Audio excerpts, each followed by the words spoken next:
un cadeau ce matin, un souvenir du monde C'est d'avant. vrai qu'on a oublié. Vous vous rappelez les salles de concert? C'est M au Palais Omnisport Bien de sûr. Paris-Bercy. Les salles de concert ne vont pas rouvrir tout de suite, on le disait. Et pourtant, le ministère et les professionnels du secteur préparent la suite. Ouais, notamment la saison des festivals de l'été. Tous réfléchissent à organiser un grand concert test pour évaluer les risques de propagation du virus.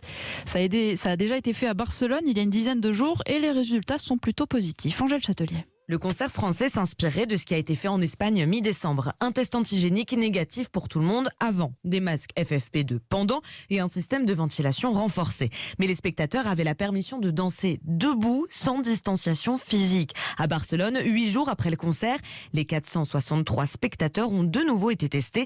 Tous étaient négatifs au Covid. Ces résultats encourageants prouvent qu'on peut organiser des concerts sans risque de contamination, nous dit Malika Seguino, directrice du Prodis, principal syndicat du spectacle vivant.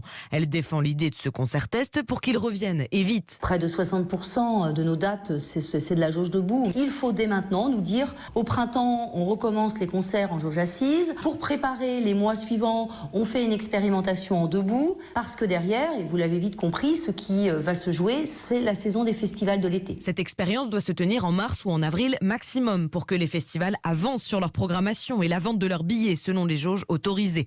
Pour l'instant, selon le Prodis, la mairie de Paris a donné un accord de principe avec la complicité d'un hôpital pour s'occuper de la partie test.